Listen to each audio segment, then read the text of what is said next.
Cinema பார்த்து அழுகிறதுல நான் வெக்கமே பட மாட்டேன், நிம்மதியாக அழுவேன். கோஷிஷ்னு ஒரு படம் பார்த்துருக்கீங்களா?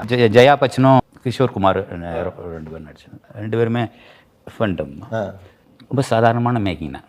அந்த படத்தை பார்த்தேன், அழுதுகிட்டே இருக்கேன் முதல் காட்சியிலேருந்து. இந்த 2 பக்கமும் வீங்கிருச்சு. அப்படி என்ன படம் அது? அப்படி ஒரு சோகப்படம்.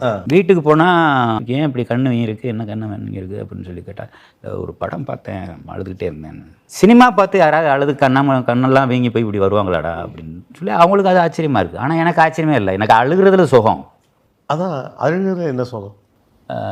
என்னமோ உடம்பு காற்று மாதிரி ஆகிடுது, எல்லாம் வெளில போன மாதிரி போயிடுது. அதுவும் சினிமா பார்த்து அழுகிறதுல நான் வெக்கமே பட மாட்டேன்.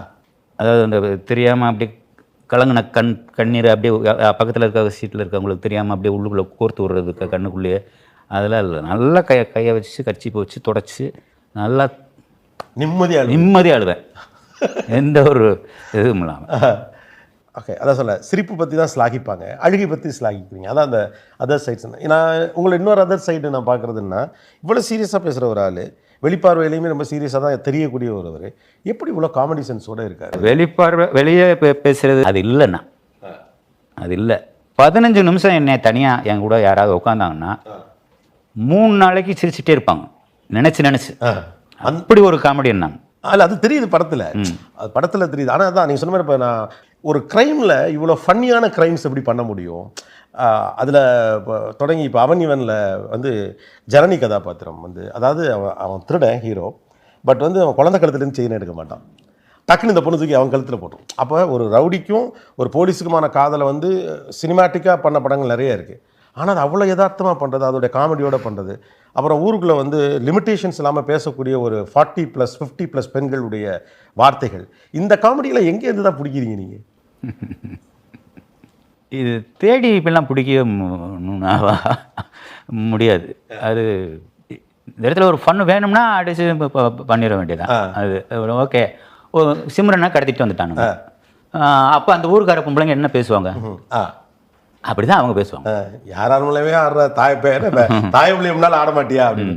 அதுதான் அந்த அது அவங்களுக்கு ஒரு கேள்வியாக இருக்கு இல்லையா? அவங்க கேள்வி, அது நான் கேட்கல, அவங்க கேட்குறாங்க. ஓகே, ஸோ அந்த கேரக்டர் என்ன கேட்குமோ அது அங்கே வைக்கப்படும்.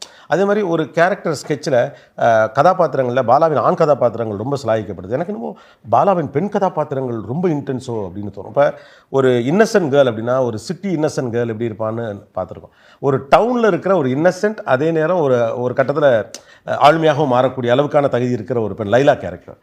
கக்கூசு போயிட்டு வந்தேன் அப்படின்னு சொல்கிற ஒரு டோன்லேருந்து தொடங்கி இந்த தரையில் படுத்து உருண்டு அழுவாங்க அப்படின்னு சொல்லுவாங்கல்ல, அதை உண்மையாகவே காட்சிப்படுத்தல் அதெல்லாம் இருக்குல்ல, அதுதான் கேட்குறேன். அந்த கேரக்டர் ஸ்கெட்சில் எப்படி டிசைன் பண்ணுங்க? லைலா கதாபாத்திரம்ன்றது மொத்த படத்துக்குமே ஒரு பேலன்ஸ் பண்ணணும்னு ஒரு கேரக்டர் தேவைப்பட்டது.